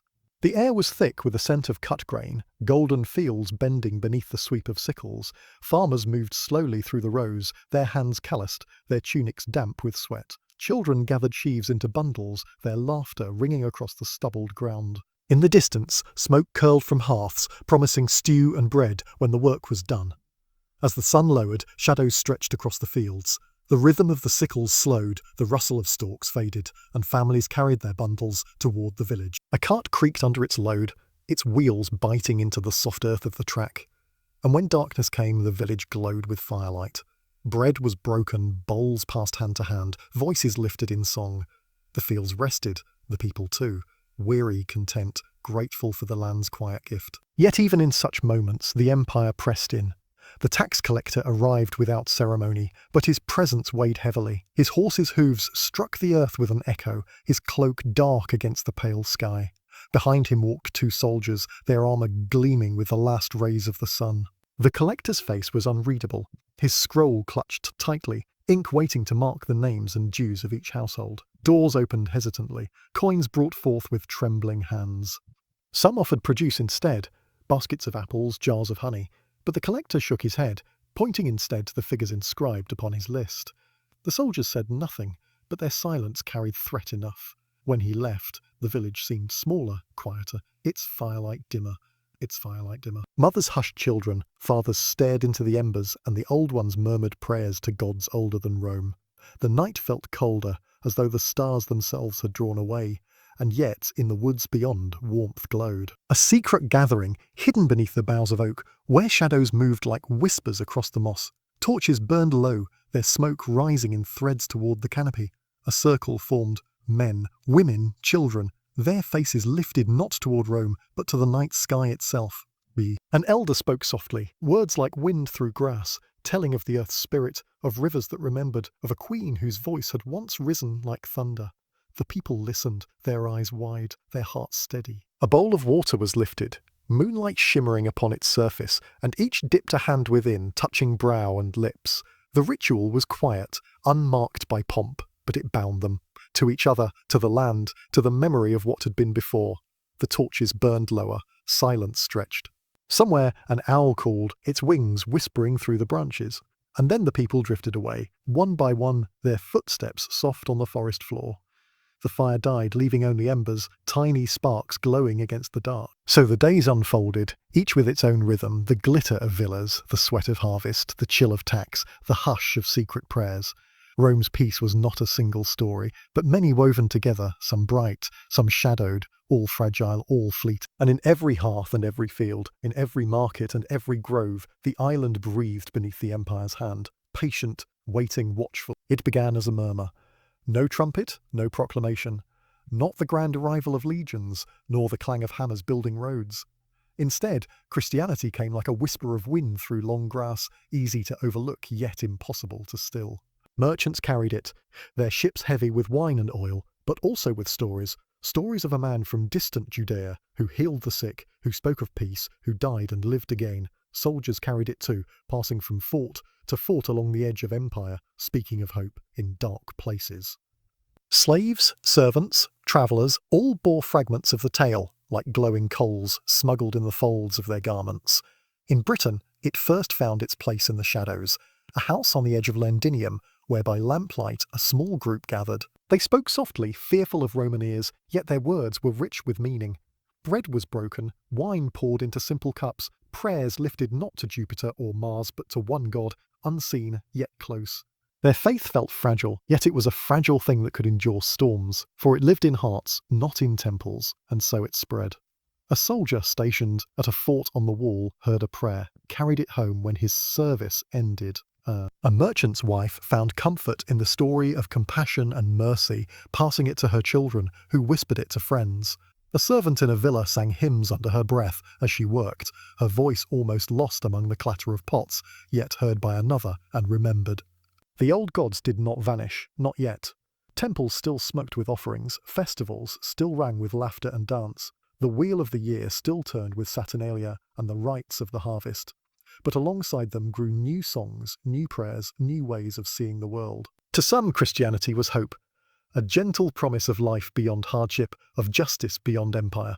To others it was a threat, an unfamiliar path, a faith that refused to honour the old gods or bow to the emperor. Persecutions rose at times, sudden and harsh, yet the flame endured. For every voice silenced, another took up the song. In villages, families gathered by firelight, telling the story of a manger, of shepherds, of a star. In towns, small groups met in hidden rooms, their hymns low but steady, their faith like roots winding deeper into the earth. And slowly, gently, Britain shifted. By the 4th century, the whispers had grown into something louder. Bishops appeared, churches stood beside temples, and prayers once hidden now rose openly into the air. The island that had once bowed only to the gods of stone and would now bent softly toward a new light, one that spoke not of empire, but of eternity. Still the land remembered. The old rites lingered, woven into the new. Midsummer fires still burned, winter feast still warmed the dark. The two paths twined together, not enemies but companions, as though Britain itself could not let go of its deep roots, even as it reached for the sky. And through it all, life continued in its quiet rhythm. Roads still stretched across the countryside, markets still hummed, fields still ripened. Yet in the hush of evening, when lamps flickered and voices lowered into prayer, something had changed. A new spirit breathed upon the land, not loud, not violent, but enduring, steady as the stars. In a quiet corner of Londinium, a family gathered by lamplight. The shutters were drawn tight, the fire burning low. A loaf of bread rested on the wooden table, rough but fragrant, and a cup of wine stood beside it. The father's hands, scarred from work at the docks, trembled slightly as he lifted the bread. His wife bowed her head, her shawl slipping forward, while their 2 children, one just old enough to remember, the other barely able to keep still, leaned close, their eyes wide with the seriousness of the moment. He broke the bread slowly, his voice barely more than a whisper. Words passed down, words repeated, words sacred, of a body broken, of love unending. The wine followed, the cup passed hand to hand, each sip small but solemn. The silence deepened, filled not with fear, but with peace. And when the last crumb was eaten, the last drop shared, they prayed softly together, not to Rome's gods, not to the emperor's spirit, but to one God, unseen yet present, as real to them as the glow of the flame of the glow of the... Beyond the room, footsteps sounded on the street. Distant shouts carried from the tavern, a dog barked in the night. But inside, the family felt themselves joined to something greater, something eternal. They were only 4, only a whisper, yet they believed the whisper was enough. Far away in Ibericum, a Roman official sat puzzled at his desk. Reports had crossed his table, minor, almost trivial. Soldiers noting strange gatherings, servants singing odd hymns, market stalls where sellers would not swear oaths by the gods. He dipped his stylus into ink, then paused, frowning. This was not rebellion, not crime, and yet it unsettled him. He remembered the temple ceremonies, the grandeur of Saturnalia, the steady comfort of tradition. These Christians, however, offered no statues, no sacrifices, no festivals of colour and flame, only prayers, songs and quiet conviction. Why? He muttered aloud, though no one answered. Why would they choose this path stripped of spectacle? Why risk punishment for something so soft, so invisible? He shook his head and set aside the reports. There were taxes to collect, roads to mend, orders from Rome to answer. Yet a seed of unease remained, planted deep in his mind, and in the countryside, the old and the new met beneath the summer sky. The solstice fires had always burned, high flames leaping into the night, sparks rising like stars released. Villagers circled them, laughing, singing, tossing herbs into the blaze for blessing. Children ran in wild delight, and the air was thick with the scent of smoke and mead. But now, as the fire roared, a few voices lifted another song, softer, steadier, steadier. Hymns not to the sun's power, but to a different light, a light that no darkness could overcome. Some paused to listen, curious. Some frowned, turning away. Others joined, their voices blending with the laughter and the drums, old and new weaving together like strands of one chord. The flames flickered, the stars wheeled, and the festival carried on. Some prayed to the old gods, others to the new, but the night held them all. One people beneath one sky, caught between past and future. So it was across Britain. Small prayers whispered in secret, officials scratching their heads in confusion, festivals where two worlds brushed shoulders. The old ways endured, yet the new grew steadily, quietly, like roots beneath the soil. And though no one could yet see how deep those roots would go, they were already anchoring themselves to the land, preparing to outlast even the empire that had carried them here. At first, the change was hardly visible. A missed shipment of grain from Gaul. A few soldiers quietly reassigned from a fort to another post farther south. Rumours of raiders on the coast. Nothing unusual, nothing Britain had not seen before. Life went on. Roads still carried merchants, bathhouses still steamed, prayers rose in temples both old and new. To the casual eye, Rome still ruled as it always had. But for those who listened carefully, for those who felt the land as one feels the shifting of seasons, the signs were there.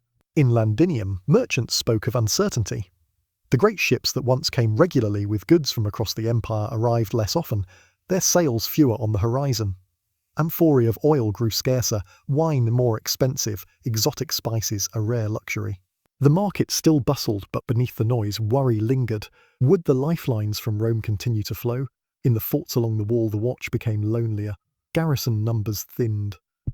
Where once 100 men might share a post, now 50 held it, their torches spread thin across the ramparts. Nights grew long, the wind carrying sounds from the dark forests beyond. The men muttered of raids, of tribes stirring, of messengers from Rome who promised reinforcements but sent none. They wrapped their cloaks tighter and wondered how long they could hold. In the villas, dinners were still laid out, laughter still echoed, but the conversations changed. Wealthy landowners spoke less of new mosaics or distant politics and more of the cost of keeping servants, of taxes that rose as Rome struggled to fund its armies elsewhere, of sons sent away to serve and not yet returned. The lamplight seemed softer, the wine less sweet, as though the very air carried a quiet apprehension. And in the villages, whispers grew. "They say Rome is leaving us," one woman murmured as she bent over her loom. "They say the emperor has forgotten this island," another answered, eyes never leaving the fire. Fathers tightened their grip on tools, knowing they might soon be weapons. Children looked at the straight Roman roads and wondered whether they would one day lead only into emptiness. Elders told stories of the time before, of freedom, of hardship, of gods who had not vanished but only waited. The churches, too, felt the tremor. Bishops still preached, hymns still rose, but there was an urgency in the prayers, not only for salvation of souls, but for protection of the land. In the candlelight of stone chapels people knelt, asking a god beyond Rome to guard them should the legions depart. Night deepened. Across the land, oil lamps flickered lower, hearths burned to embers, and in the silence between, a sense of change pressed close, close. Rome's hand had been steady for centuries, heavy but reliable. Now that hand seemed to tremble, its grip loosening, its warmth fading. The island held its breath. The road still stretched straight, the villas still stood, the market still bustled, but the shadows were gathering. And though no one yet could say it aloud, in the hearts of many the question formed, unspoken but insistent, what happens to Britain when Rome lets go? In a draughty barracks near the wall, a soldier hunched over a scrap of parchment. The candle guttered in the wind that slipped through the cracks, but he bent low, stylus scratching carefully. "To my brother in Gaul," he wrote, "I do not know how much longer I will remain here." The garrison grows smaller each month. Men are called away, and none return to take their place. We watch the forests, and at night the fires of the tribes glow like eyes staring back at us. Supplies are thin. Some of us speak of home. Some of us speak of home. Some of us speak of fear. I only speak of you and of the warmth of our mother's hearth. If you receive this, know that I think of you when the wind howls and the torches fail. He paused, dipping the stylus again, his breath visible in the chill. Then he signed it, rolled it, and sealed it with a trembling hand. Whether the letter would reach Gaul, he could not know.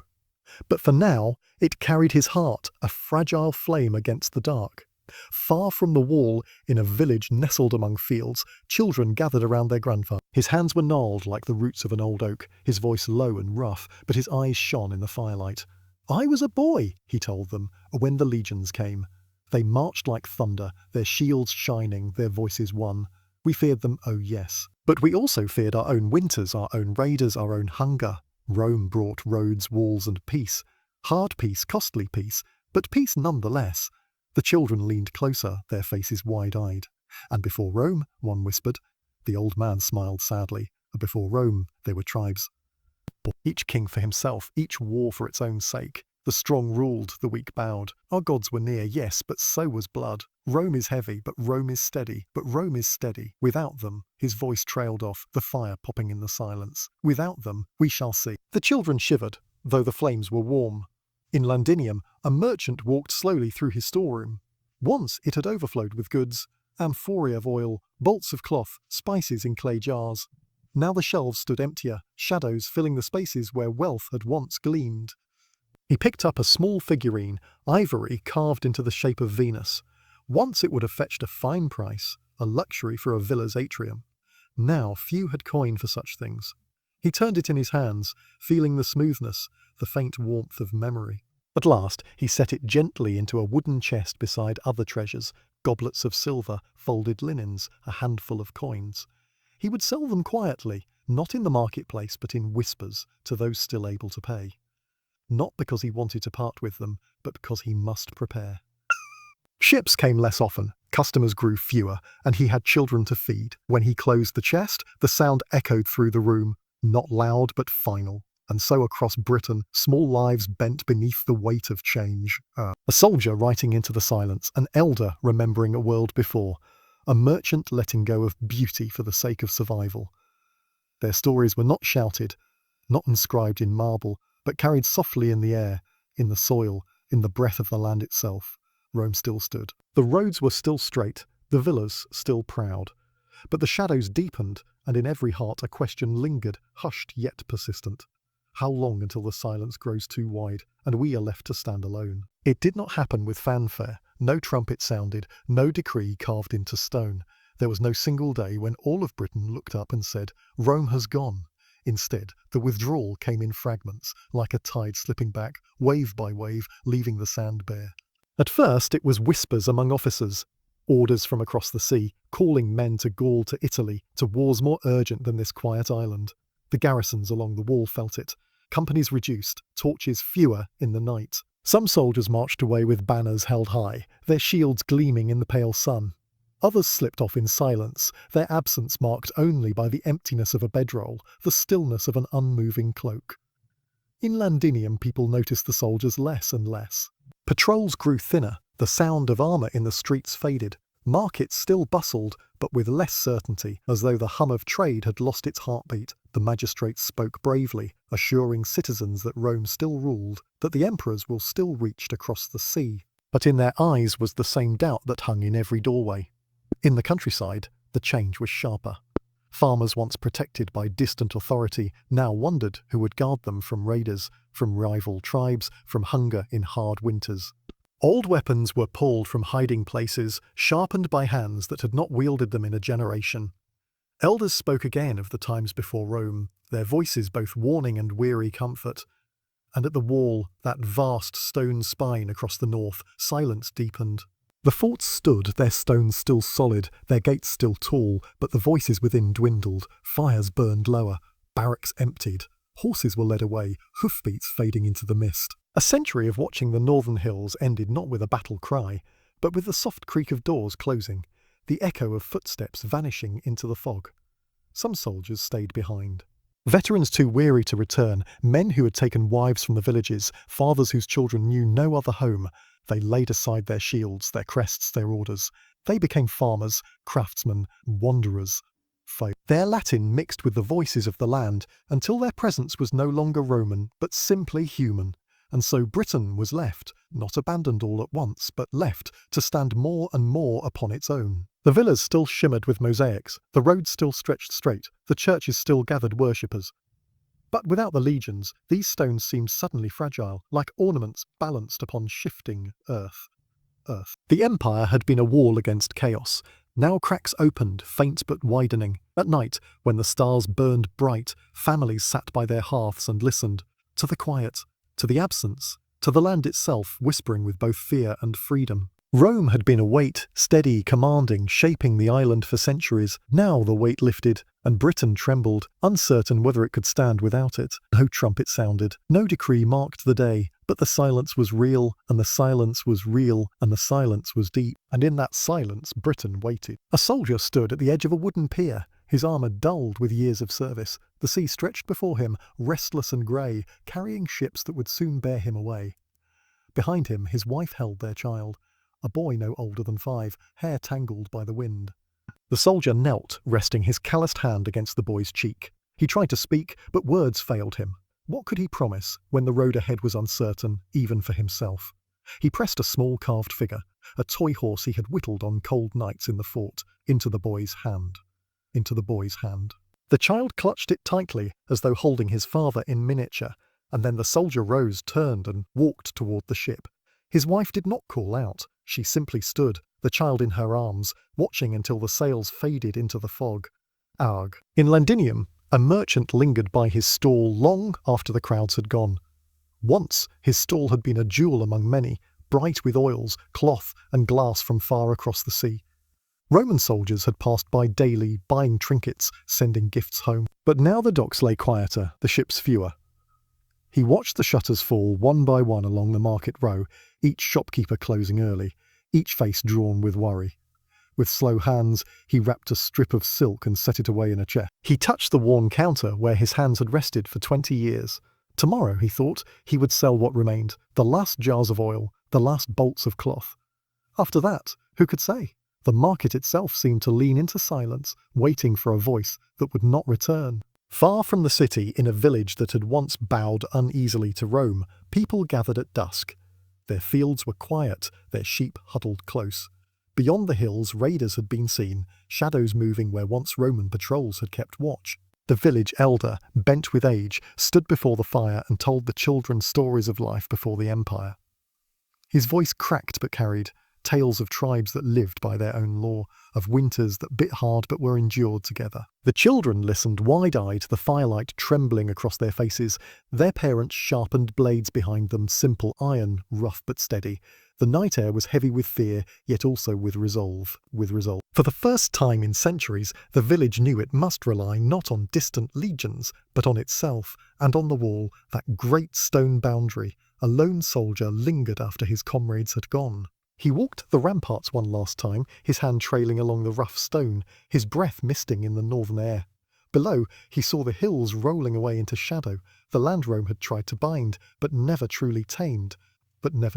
He closed his eyes and listened, not to the orders of commanders, not to the clatter of shields, but to the wind, the raw voice of the frontier. For the first time, he felt himself a guest here, a man unmoored.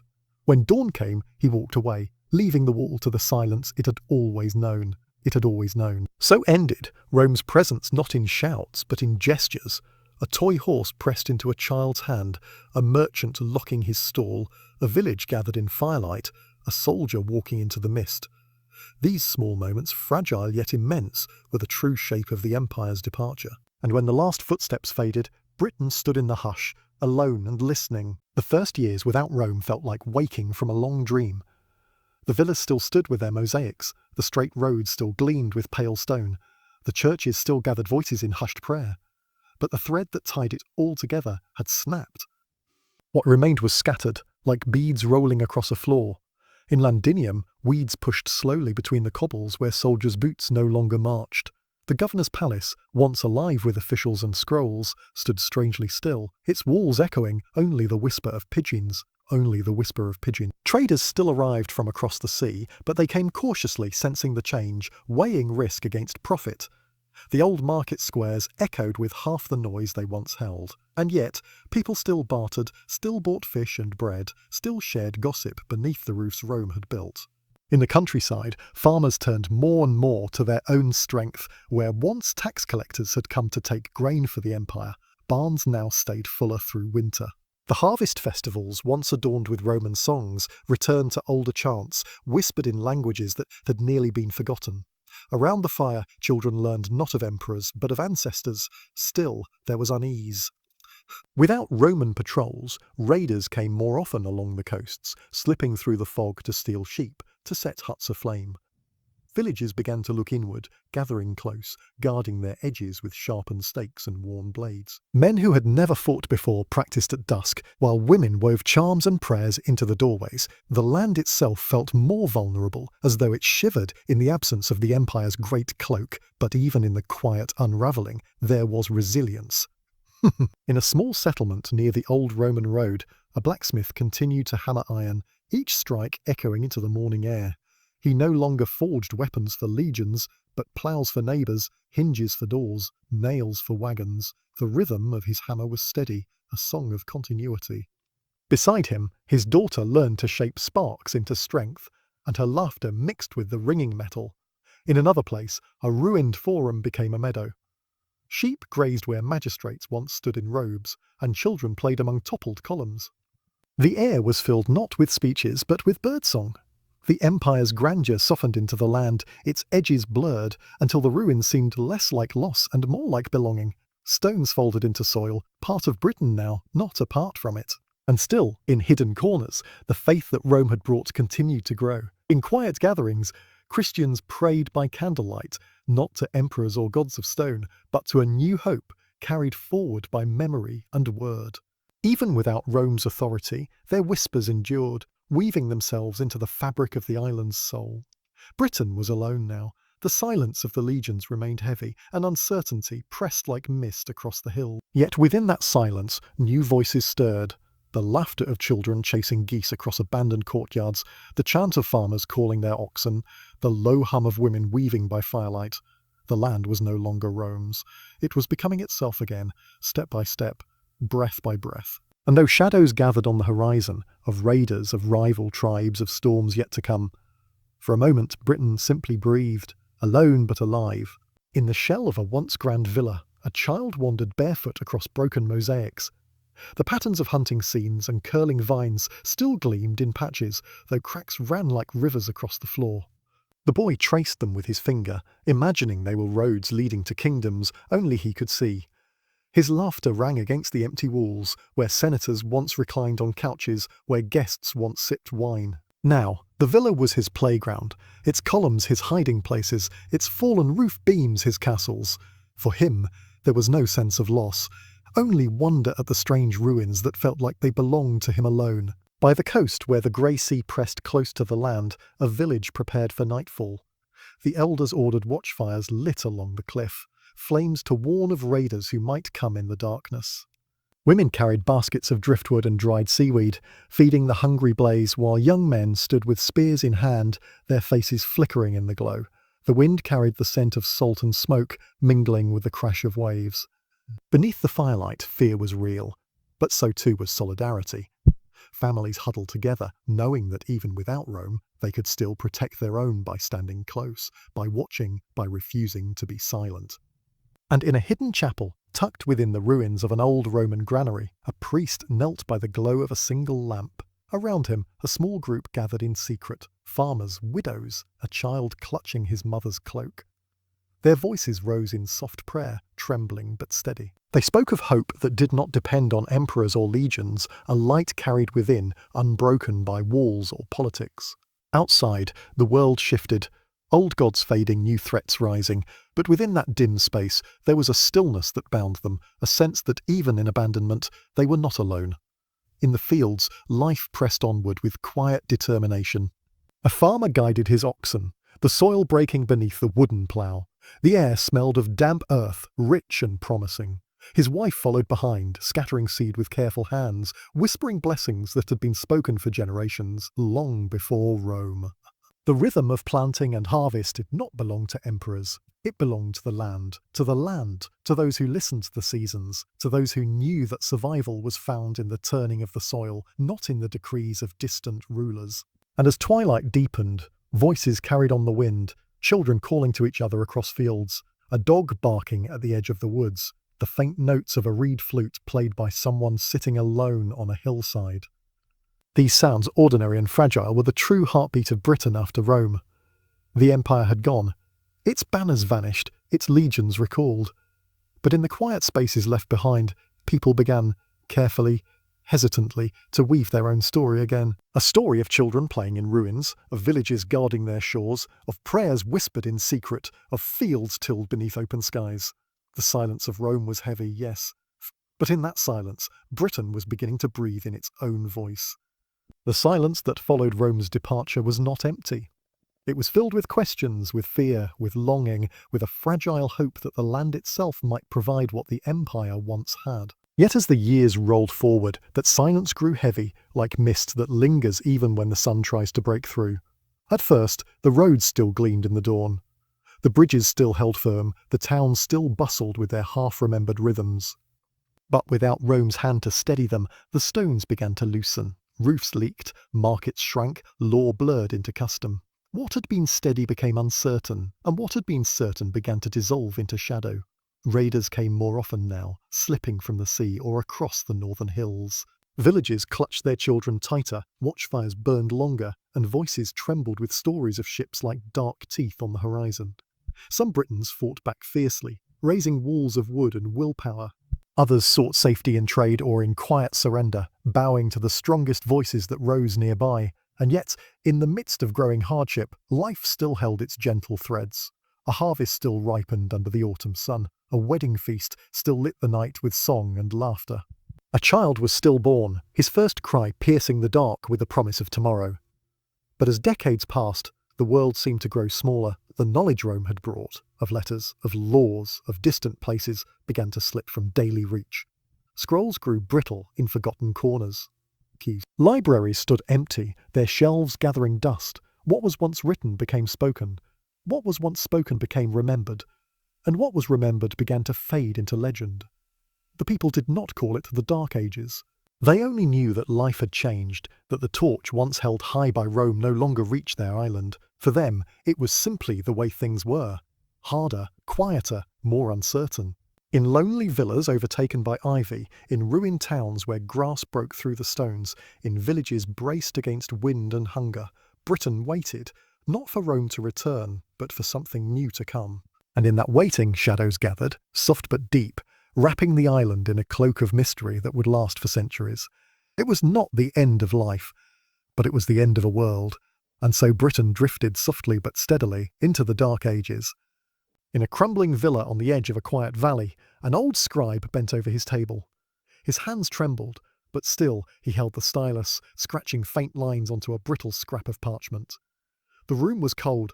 Ivy had claimed much of the outer walls, and the roof leaked in the rain. Yet he laboured on, copying fragments of Latin verse, names of emperors, prayers long whispered in Rome. He knew few would ever read them, yet he wrote as if writing could hold back the tide of forgetting. By the dim light of his oil lamp, the words seemed fragile like sparks. He whispered them aloud as he worked, as though speaking them into the air might help the island remember. Elsewhere, in a small wooden hut, a mother gathered her children around the fire. The night was cold, and outside the wolves howled, but inside her voice wove a shield. She told them stories of Rome, not of emperors or battles, but of the wonder she had once seen as a girl, the glitter of a marketplace, the straightness of a road that stretched beyond the hills, the shimmer of glass cups that caught the sun. The children listened wide-eyed, as if she spoke of fairy kingdoms. To them, Rome was already half legend, its marvels a dream of golden days. They would carry those stories forward, passing them on, softer and more wondrous each time, until Rome lived more in myth than in memory. And in one village, despite the heaviness of fear, a feast was held. The harvest had been kind, and though raiders haunted the coast, the people gathered together, unwilling to let dread take all joy.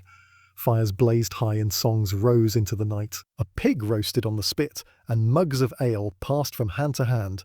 Children danced in the firelight, their laughter carrying into the darkness like sparks. Yet beneath the laughter was an edge.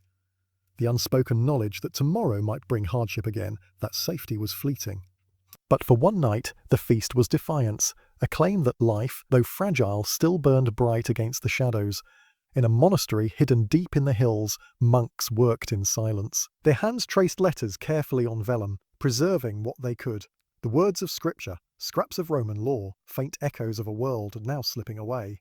They did not know if their work would endure, but they worked anyway. Each stroke a prayer, each page a small flame held against the dark.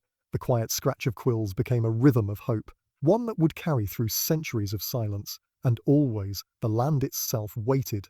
The land itself waited. Forests spread where farms once lay. Roads cracked, softened and vanished beneath grass. Rivers curved on, carrying whispers of forgotten voices. Britain was changing, reshaping itself in the long shadow of Rome's absence. For every scribe, for every mother, for every village feast, there were countless others who simply lived, planting, gathering, whispering, remembering. They did not know they lived in what later would be called the Dark Ages. To them, it was only life carrying on in the quiet after the storm. And in that quiet, the soul of the island endured, thinner, dimmer, but not extinguished. The story of Rome in Britain was never only about emperors, battles, or walls of stone. It was about the lives touched in small ways. A soldier watching the mist rise over Hadrian's wall. A child laughing in the ruins of a villa. A mother weaving Roman tales into bedtime stories. A priest whispering prayers in a hidden chapel. For centuries, Rome had been both a burden and a gift. It brought order and it brought conquest. It raised roads and it took freedom. It carved its mark deep into the island, yet left it always half foreign, never wholly its own. And when Rome withdrew, what remained was not only ruin, but memory. The mosaics faded, yet some stones still gleam. The walls crumbled, yet lines of roads still guide the paths beneath our feet.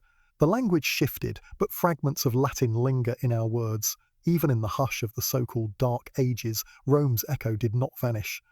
It became part of the soil, the rivers, the very air of Britain. And so when we close our eyes now and drift towards sleep, we might imagine those echoes still living around us. The faint sound of sandals on an old road. The quiet chant of monks preserving words by candlelight. The glow of a hearth in a village bracing against the sea's wild winds. The hush of a mother's voice telling her children of marvels long gone. Rome in Britain did not end cleanly. It faded slowly, like twilight sinking into night. But even as the stars rose over the island, the memory endured. Not bright, not sharp, but soft and lingering, like embers glowing beneath ash. And perhaps that is why we tell this story still. Not to remember every battle or every decree, but to honour the hum of daily life that carried on through it all. The farmers, the craftsmen, the children, the prayers, the quiet strength that outlived the empire itself. So now, as you lie in the calm of this story, let the images settle gently in your mind. Roads stretching into mist, walls crumbling beneath ivy, torches flickering against the sea. Let them soften like dreams fading at dawn. Rome came, Rome ruled, Rome left. Britain endured. And in the silence that followed, a new story began. And now, dear listener, if these quiet echoes of Rome have carried you into rest, let them linger a while longer. When you are ready, you may return to wander these paths again, or to follow new ones into other forgotten corners of history. If you wish, you can stay close. Subscribe so that each new story finds you where you are, waiting with calm and quiet company. Or return whenever the night feels long, and let another chapter unfold gently in your mind. For history is not only dates and empires, it is a lantern in the dark, a voice at the bedside, a steady hand guiding you into dreams. So close your eyes, breathe softly, and let the story rest with you. Another journey awaits when you are ready. Good night. Crescent moon.